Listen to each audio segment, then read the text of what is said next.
جو قوم باقی بر صغیر سے 100 سال پہلے انگریزوں سے برسر پیکار تھی، بنگالی مسلمان، وہ کون تھے؟ وہ کیوں مسلمان ہوئے؟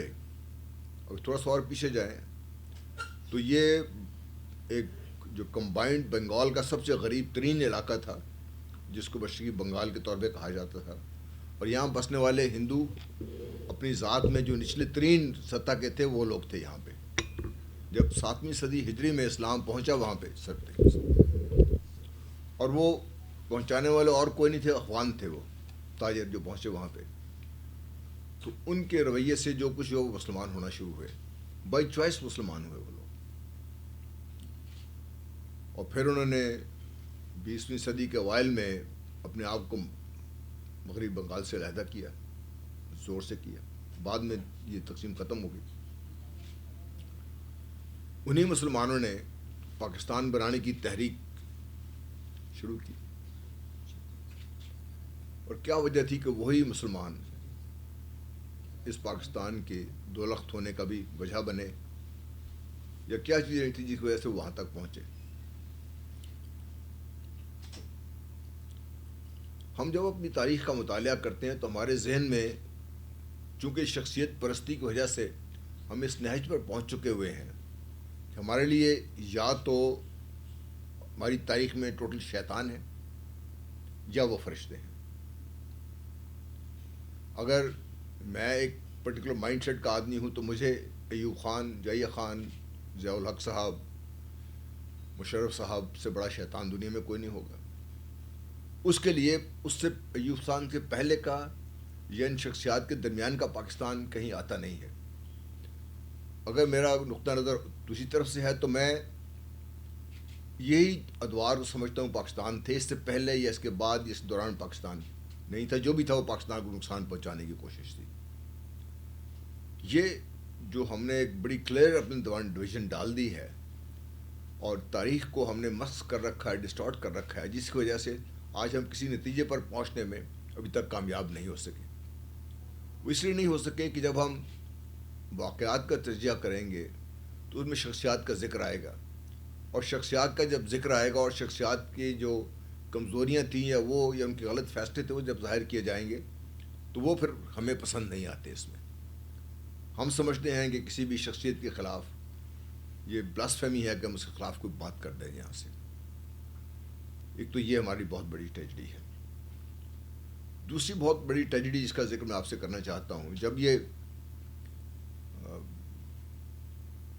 جس دن کریک ڈاؤن کا حکم ملا ہمیں، میں جسور میں تھا اس وقت، تو ہمیں حکم ملا کہ یہاں پہ جو بھی پولیٹیکل لیڈرز ہیں، ان کے جو ایم پی ایز ہیں، مینیجر گرفتار کر لیا جائے۔ تو ہم اپنی تعمیل میں نکلے تو اس جسور ڈسٹرکٹ میں ہم صرف ایک ایم این اے کو گرفتار کر سکے، وہ تھے متی الرحمان صاحب۔ ہم پتہ نہیں حیات ہیں کہ نہیں، 60 سال کی عمر کی تھی اس کو۔ ان کو ان کی اہلیہ اور ان کی ایک شہزادزادی سمیت مارشل ہیڈ کوارٹر لایا گیا۔ میں مارشل اسٹاف آفیسر تھا، شام کا وقت تھا، تو دو چار جو وہاں پہ جونیئر آفیسرس تھے وہ بھی اکٹھے ہم بیٹھ جاتے تھے، بیٹھ کے، اور تو یا لڑائی لڑ رہے تھے یا گپ لگا تھا بس بیٹھ کے، تو وہ بھی آ کے بیٹھ گئے، تو یہ پکڑ کے لے کے آئے۔ تو میں اس وقت 20-21 سال کا نوجوان تھا، دفتر میں اسی طرح ٹیبل پہ بیٹھا ہوا تھا، ان کو سامنے مجھے بلا کے بٹھایا گیا۔ تو میں نے ان سے کہا، میں نے کہا متی الرحمان، آپ پاکستان کو تباہ کرنے لگے تھے، ہم نے آج پاکستان بچا لیا۔ اس نے کہا، بیٹے، یہ اس کے الفاظ ہیں جو میرے ذہن سے کبھی جاتے، بیٹے یہ تو تاریخ فیصلہ کرے گی کہ پاکستان کو آپ نے بچا لیا یا پاکستان کو تباہ کر دیا۔ میں جانتا ہوں کہ آپ مجھے گولی مار دیں گے، میری بیوی کو، میری بیٹی کو آپ ریپ کریں گے، تباہ کر سکتے ہیں اس کو، آپ میں بندوق کی طاقت ہے، لیکن جو میں آپ سے بات کر رہا ہوں اس پہ غور کریں آپ۔ جب اس نے یہ کہا تو ہم ایک دم سارے نوجوان انتہائی غصے میں آ گئے۔ ہم نے کہا، تم ایسے بات کیسے کر دی، پاکستان تو تم تباہ کر رہے۔ اس نے کہا، آپ نے کہاں دیکھا، کیا بات، کون سی ایسی دلیل ہے آپ کے پاس جو یہ بات ثابت کر سکتی ہے؟ ہم نے کہا، آپ کے 6 پوائنٹس۔ انہوں نے کہا، 6 پوائنٹس آپ نے پڑھے ہیں؟ میں نے نہیں پڑھے تھے فریکلی۔ میرے ساتھ جو دوسرے 2-3 نوجوان آپ سے بیٹھے تھے، میں نے ان کی طرف دیکھا، شاید کسی نے پڑھے ہوں تو کوئی ہاں کر دے، کسی نے نہیں پڑھے ہوئے۔ اس نے کہا، بیٹا اگر آپ پڑھیں تو آپ کو پتہ لگے ہم کہہ کیا رہے ہیں۔ آپ کبھی دوسروں کا نقطۂ نظر بھی سننے کی کوشش کریں، شاید حالات بہتر ہوں. بہرحال وقت گزر گیا، جو کچھ ہونا تھا وہ ہو گیا. یہ میں نے ذکر اس لیے کیا کہ اس وقت بھی شاید، اس سے پہلے بھی، اس کے بعد بھی ہم نے چیزوں کو اپنے صحیح تناظر میں نہیں دیکھا. پھر جب الیکشن کے دن آئے تو جیسور کی ایک تحصیل میں ہمیں تعینات کیا گیا. ایریا کے ریکانسنس کے لیے ہم نکلے تو جو وہاں پہ اسسٹنٹ کمشنر تھا وہ اسٹرن کالج کا پڑھا ہوا تھا، وہ ہمیں ساتھ لے کے نکلا. ہم نے ایک گاؤں میں جانا تھا جس میں یا تو پیدل جا سکتے تھے یا سائیکلوں پہ، دوسرا راستہ تھا ہم کشتی سے جائیں. تو ہم نے کشتی کو پریفر کیا. تو ہم 5 گھنٹے فاسٹ موٹر بوٹ پہ لگے اس گاؤں پہ پہنچنے میں. جب اترتے ہیں تو سب سے پہلی چیز بلڈنگ جس پہ نظر پڑی وہ سینڈ سٹون کی ایک پکی عمارت تھی اس علاقے میں جہاں پہ پہنچنا مشکل تھا. وہ کوئی 1800 کچھ کا اسکول بنا ہوا تھا، باقی بنگالی ہم نہیں پڑھ سکتے تھے.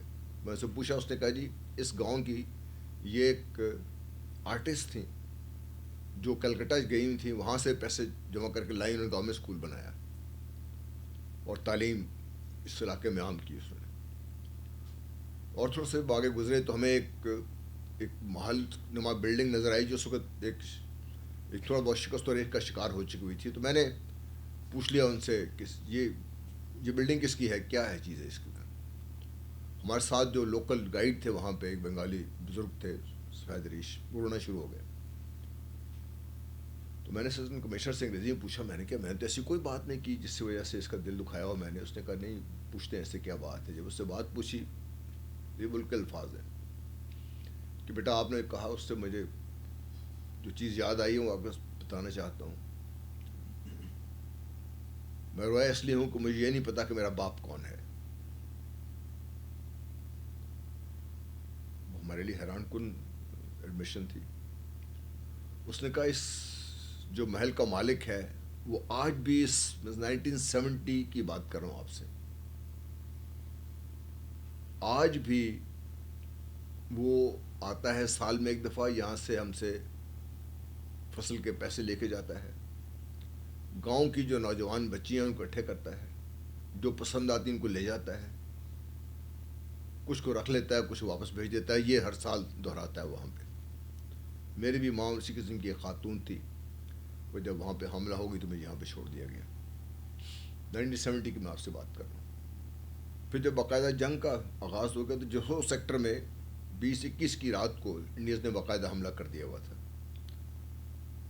تو 7 دسمبر کو جب جسور کو بائی پاس کر گیا انڈینز تو ہمیں پیچھے ہٹنے کا حکم ملا. تو ہمارے ساتھ کچھ ٹرپس کے ساتھ ہمیں حکم ملا کہ آپ کھلنا سے برس پہنچیں باڑی سال، وہاں ضرورت ہے. جب باڑی سال پہنچے تو باڑی سال آلریڈی پہنچے ہوئے تھے. انہوں نے کہا یہاں آپ مت نکلے، آپ آگے نکلی. ہم ڈھاکہ پہنچ گئے. ڈھاکہ میں حکم ملا کہ آپ دریا ایک بڑیچہ گھاٹ ہے وہاں پہ آپ ڈپلائے ہوں. وہاں سے خیر چلتے چلتے 12 یا 13 دسمبر کی رات کو غالباً ہم ایک گاؤں کے جہاں پہ ہم نے پوزیشن لی ہوئی تھی وہاں سے بھی حکم ملا کہ آپ واپس پہنچے، ڈھاکہ کے سامنے آئے. جب اس گاؤں سے ہم نکل رہے تھے، اس گاؤں کے 2 بزرگ آئے ہمارے پاس کہ آپ تو جا رہے ہیں، ہمیں کس کے سارے چھوڑ کے جا رہے ہیں. 12-13 دسمبر کی رات کی بات کر رہا ہوں آپ سے. یہ واقعات اس لیے بیان کر رہا ہوں کہ شاید ایسی چیزیں عام طور پہ ذکر ہوتا نہیں ان کا. جو بھی ہم نے جواب بن پڑا دیا اس کا. پھر جس رات بھارتی وکٹری ڈے منا رہے تھے تو میں توفیل کالونی میں ہمیں انہوں نے قید کیا ہوا تھا. تو وہاں پہ مجھے کوآرڈینیٹنگ آفیسر لگایا ہوا تھا بھارتیوں کے ساتھ. تو وہ صرف مجھے شرمندہ کرنے کی انہوں نے جہاں پہ یہ ان کا جشن منایا جا رہا تھا جس بلڈنگ میں، اس کے باہر میں کھڑا کر دیا. انہوں نے مجھے کہا آپ کھڑے رہیں یہاں پہ، جب فارغ ہو گئے تو آپ کو بتائیں کیا کرنا ہے آپ سے. اس دوران جب بریک ہوئی تو نوجوان بنگالی لڑکے اور لڑکیاں وہ باہر نکلے. مجھے دیکھ کے وہ میری طرف آئے. تو جب انہوں نے دیکھا میں پاکستانی سولجر ہوں تو آپ یقین نہیں کیجیے گا کہ وہ مجھ سے لپٹ کر رونا شروع ہو گئے کہ ہم نے یہ نہیں چاہا تھا جو ہوا ہمارے ساتھ. ان سارے واقعات بتانے کا جو مقصد تھا وہ یہی تھا، نمبر 1 کہ وہ بڑا فیئرس انڈیپینڈنٹلی مائنڈیڈ بنگالی مسلمان تھا. وہ بائی چوائس وہاں پہ مسلمان ہوا تھا. وہ ہندو، برہمن، سوچ کے خلاف کھڑا ہو کے اس نے اسلام قبول کیا تھا. اس نے ہم سے 100 سال پہلے اپنے آپ کو انگریزوں سے آزاد کرانے کے لیے جنگ لڑی تھی. اس نے پاکستان بننے سے، پاکستان کے آئیڈیا آنے سے پہلے ہی اپنے آپ کو بنگال سے علیحدہ کر کے ایک شخصیت میں اپنی ایک حیثیت منوا لی تھی. اس نے پھر پاکستان کی بنیاد بہت ایفرٹ کی اور رکھا اس کو. ہم نے کیا کرتے رہے اس دوران؟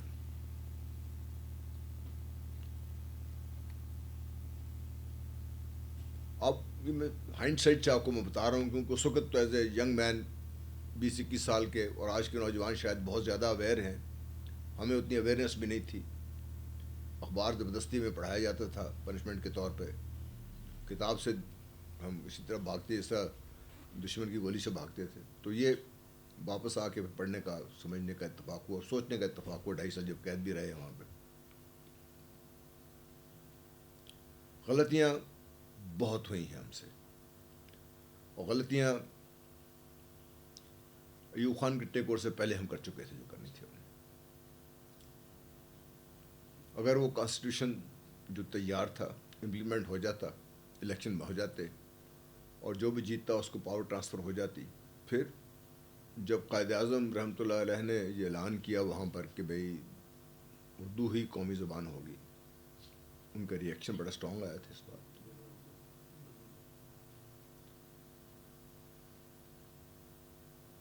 یہ شاید اس وقت بھی پاسبل تھا اگر ہم 2 زبانیں اس قوم کے لیے پاکستان کی رکھ چھوڑتے.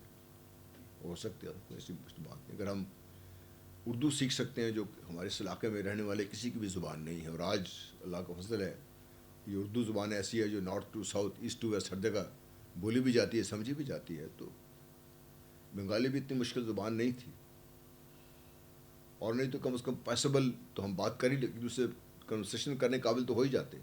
میں 70 میں جا کے 4-6 مہینے میں اتنی بنگالی میں سمجھ گیا تھا کہ میں اب ان کے ساتھ میں کنورسیشن کر سکتا تھا، ان سے بات کر سکتا، مطلب کی بات ہو سکتی تھی ان سے. طاقت مسئلے کا حل نہیں تھا. مسئلہ ٹوٹلی سیاسی مسئلہ تھا یہ.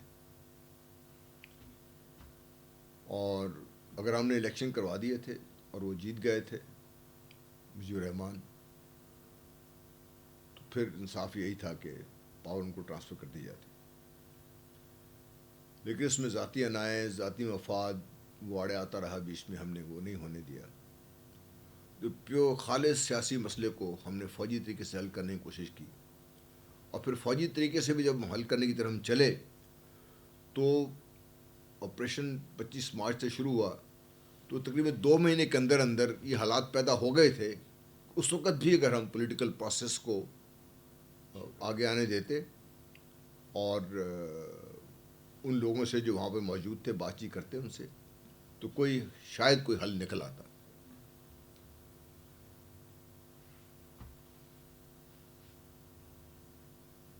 اب ہم جب بیٹھ کے شروع ہو جاتے ہیں کہ یہ شیطان تھا یا ذوالفقار علی بھٹو شیطان تھا، پرہیپس کسی حد تک دونوں طرف سے بات صحیح ہوگی، لیکن دونوں طرف ذاتی مفادات تھے اس میں. پھر ہم نے جو شعوری کوشش کی گئی افواج پاکستان کو مکمل طور پر اس کا ذمہ دار ٹھہرا دیا جائے.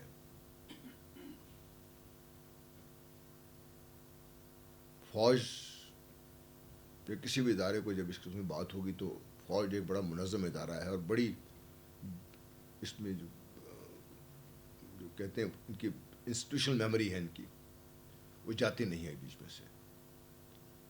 ہم 30,000 یا 32,000 تھے ٹوٹل، ہمیں 9,000 بنا کے ہمارے گلے میں وہ توق ڈال دیا گیا جس کے شاید ہم حقدار نہیں تھے. ہمیں مکمل مجرم بنا کے جب پیش کیا گیا، ہمارا قصور تھا وہاں پہ. لیکن جب کہا جاتا ہے کہ 30 لاکھ بنگالیوں کو مار دیا گیا، ہم جانور نہیں تھے وہاں پہ، انسان تھے ہم لوگ. ہم پاکستانی تھے اور الحمدللہ مسلمان تھے ہم لوگ. میں نے چند آپ کو مثالیں دی ہیں کہ ایک شکایت آنے پہ افسر کو بھی سزا ملی، جوان کو بھی سزا ملی. مجھے سارے جسور میں، کھلا میں، کشتیہ میں آپریشن کرنے کا موقع ملا. مجھے نہیں یاد پڑتا کہ ہم نے جان بوجھ کر بنگالیوں کو کھڑا کر کے گولی مار کے ان کو مار دیا گیا. اگر کہیں مزاحمت ہوئی ہے اس میں ہم نے آپریشن کیا ہے تو انہوں نے بھی ہمارے لوگوں کو اور ہم نے بھی ان لوگوں کو مارا. ابھی بنگالیوں نے خود اس بات کو ثابت کر دیا ہے کہ 30 لاکھ لوگوں کو مارنا پاسبل نہیں تھا اس فوج کے لیے جتنی تھوڑی بہت فوج تھی. 30,000 اگر فوج ہو مکمل تو اس میں جو بینر اسٹرینتھ کی جو لڑنے والی فوج ہوتی ہے وہ تقریباً 60% ہوتی، 65%. باقی سارے یہ جو سپورٹنگ لوگ ہوتے ہیں وہ ہوتے ہیں، وہ تو میدان میں ہوتے نہیں ہیں.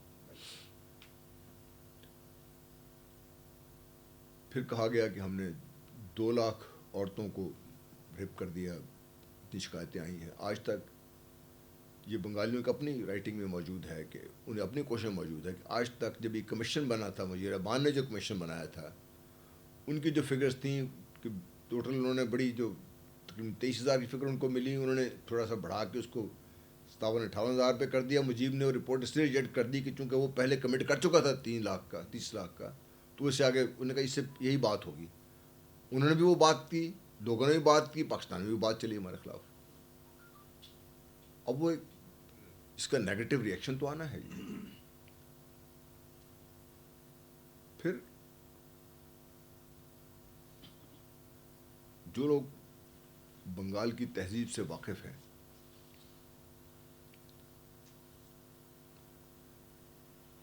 ریپ واز اے کرائم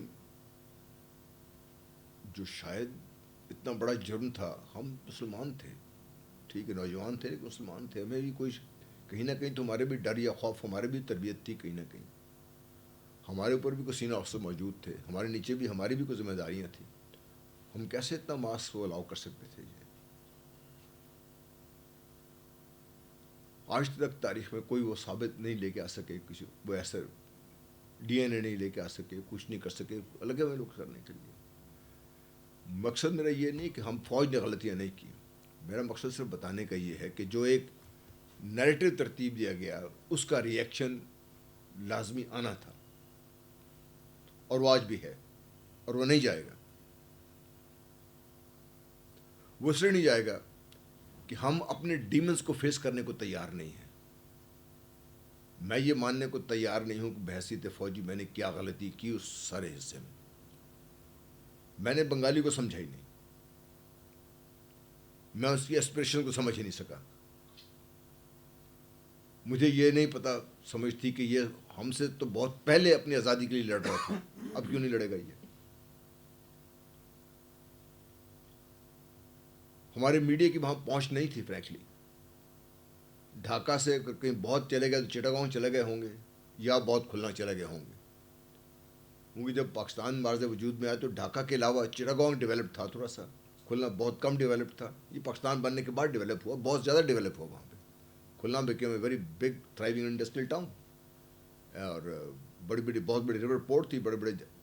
اس طرح چٹاگانگ بھی ڈیولپ ہوا، ڈھاکہ بھی ڈیولپ ہوا. میں اپنی زندگی پہلی سپر مارکیٹ میں نے چٹاگانگ میں دیکھی تھی، ڈھاکہ میں دیکھی تھی میں نے. پاکستان میں تو بہت بعد میں آئی ہے. وہاں پر کلومیٹر روڈ کنسٹرکشن پاکستان کے باقی حصوں سے تقریباً 100% زیادہ تھی. کہ وہاں پہ آپ کو کنکریٹ کی سڑکیں بنانی پڑتی تھی، ہر سڑک کو 30-40 فٹ زمین سے ریز کر کے بنانا پڑتا تھا. میں نے بنگالی کو نہیں سمجھا، میں نے بنگالی کو یہ سمجھانے کی کوشش نہیں کہ میں کیا ہوں. ہم نے جو ایک نفرت کا بیج ان کے ذہن میں بٹھا دیا گیا اور ان کو اس اثر سے آزاد، جو انہوں نے خود آزادی حاصل کر لی تھی، انہوں نے باقی باندھا جو ان کے گلے میں توق رہ گیا تو اس کو ہٹانے کی کوشش نہیں کی. جیسے میں نے کہا کہ 1970 تک ہندو راجے کا یہ جو لینڈ لارڈ تھا اس کا جسور کی ایک تحصیل میں اتنا اثر رسوخ تھا تو ہم نے اسے ہٹانے کی کوشش نہیں کی. ہم نے یہاں پہ اپنے آپ کو ایجوکیٹ کرنے کی کوشش نہیں کی کہ بھئی وہ بھی ایک انسان بھی ہیں، برابر بھی ہیں اور ہم سے بہتر ہیں. ہم سے بہتر اس لیے ہیں کہ وہ ہم سے بہت پہلے اپنی آزادی کے لیے جدوجہد کر رہے ہیں. ہم سے بہتر اس لیے ہیں کہ وہ بڑے ایک خاص مقصد کے تحت، خاص ایک دباؤ کے تحت انہوں نے اپنے آپ کو اس چنگل سے نکالنے کی کوشش کی ہے، جس کا بھارتی مسلمان آج بھی قیدی ہے جس کا، اور ہم بھی کافی حد تک ذہنی طور پر ابھی تک کچھ آزادی حاصل نہیں کر سکے ہیں. تو ڈائی کاسٹ ہو چکی ہوئی تھی. جس دن آپ نے بندوق اٹھا لی، اس کے بعد سے شکست پاکستان کا مقدر بن گئی تھی. اس کو صرف سیاسی طور پہ حل ہی کیا جانا چاہیے تھا. اور یہاں پر بہت بڑا قصور ضیاء خان کا ہے، اس سے بڑا قصور ذوالفقار علی بھٹو کا ہے. اس وقت بھی موقع تھا کہ وہ آگے آ کر ہی تسلیم کر لیتا کہ ٹھیک ہے، اور شاید سیپریٹ وہ پھر بھی ہو جاتے، لیکن کسی طریقے سے کسی ایک معاہدے کے تحت. آج بھی جب ہم اپنے جو بیچ میٹس ہیں ان سے کانٹیکٹ میں ہیں وہاں پر، اور وہ ہم سے ہمارے ساتھ کانٹیکٹ میں ہیں، وہ بھی اتنے افسردہ ہوتے ہیں سارے حادثے سے جتنے ہم افسردہ ہوتے ہیں اس سے. اب حیران ہو گئے سن کر کہ آج بھی ان کے بعد میں فارن سیکرٹری بھی رہے، فارن منسٹر بھی رہے، ایمبیسڈر بھی رہے یونائٹڈ اسٹیٹس میں، شمشیر. وہ ان لوگوں میں شامل تھے جنہوں نے پنجابیوں کے خلاف انتہائی درجے کے مظالم کیے تھے. اپنے کمانڈنگ آفیسر کو ذبح کر دیا تھا. ان کی جو بیگم تھی حاملہ، جس کو خود اپنی ماں کہتا تھا، اس کے ساتھ اس نے باقاعدہ زیادتی بھی کی. بعد میں پیٹ چاک کر دی اس خاتون کا. اس نے وہ اب آنسو بہاتا ہے، روتا ہے وہ بھی کہ بھی ہم نے بڑی غلطیاں کی ہم نے وہاں پہ.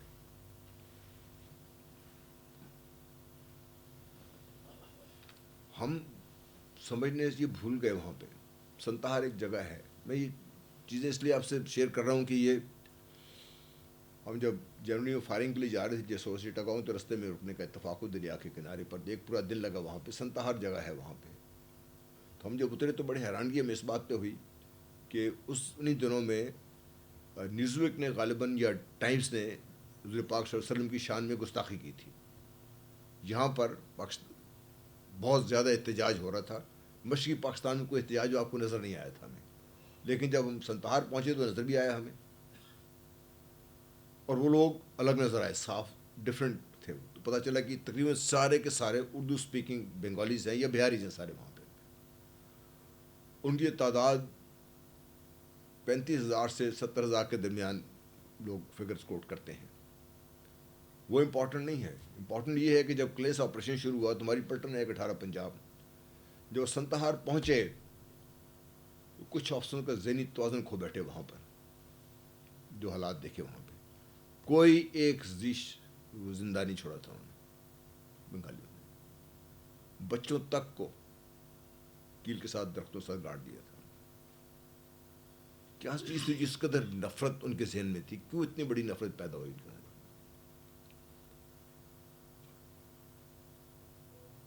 تو قصوروار وہ بھی ہیں، وہ جانتے ہیں اس بات. قصوروار ہم بھی ہیں. ہم آج بیٹھ کر اپنے آپ کو اس سے ایبزالو نہیں کر سکتے. ہم آج بیٹھ کر اگر اس ساری تاریخ جو میں نے کہا جو ڈسٹارشنز ہیں ان کو ہم ٹھیک نہیں کرتے، اور صحیح تناظر میں تمام واقعات کو لے کر ان کا انالیسس نہیں کرتے، تو میں یہ سمجھتا ہوں کہ پاکستان کے آگے بڑھنے کے امکانات اتنے ہی کم ہیں. اس لیے کہ آج جو کچھ بھی پاکستان ہے، یا آج سے پہلے جو ہم نے کیا یا ہماری نسلوں بزرگوں نے کیا، اس کی وجہ سے ہے. جو آج ہم کر رہے ہیں وہ تاریخ ہوگی آج سے 50 سال بعد ان لوگوں کے لیے جو اس پاکستان میں موجود ہوں گے. تو میں یہ سمجھتا ہوں کہ آج بھی سنسیئرلی ہم اپنے جو ہسٹوریکل ڈسٹارشن جتنی بھی ہم کٹ کر تاریخ کو صحیح اندازے میں لے کے فوج کی غلطیاں فوج کو بتائیں. فوج کو تسلیم کرنا چاہیے. باقی جو ہماری سیاستدانوں کی غلطیاں وہ ان کو بھی پتہ چلنی چاہیے، ان کو بھی تسلیم کرنی چاہیے. اور ہمیں بیٹھ کر یہ فیصلہ کرنا ہے حیثیت پاکستان کہ پاکستان آگے جب جائے گا تو کیسے جائے گا. ہم اپنے بے مقصد نظام تعلیم کو کیوں درست کرنا ہمارے لیے لازمی ہے. کیوں ہمیں ضروری ہے کہ آج کی نسل کو ہم ان کی ذہن سازی بحیثیت پاکستانی اچھے پاکستانی کریں. ہم ان کو بحیثیت پہلے بھی دفتر میں بات ہو رہی تھی کہ اچھے انجینئر بن جائیں گے، وہ اگر اچھے پاکستانی ہوں گے تو اچھا پاکستانی انجینئر بن جائے گا، اچھا پاکستانی ڈاکٹر بن جائے گا، اچھا پاکستانی مولوی بن جائے گا۔ ہم کیوں ان کو صرف مولوی بنانے پہ تلے ہوئے ہیں، کیوں ان کو صرف ڈاکٹر بنانے پہ تلے ہوئے ہیں، کیوں ان کو صرف انجینئر بنانے پہ تلے ہوئے ہیں؟ یہ تو صرف ایک چیز جو میرے ذہن میں تھی میں نے آپ سے شیئر کر دی۔ بہرحال میں کہنے کو اور بہت کچھ ہے، لیکن میں سمجھتا ہوں کہ یہاں پر اپنی بات چیت میں روک دوں۔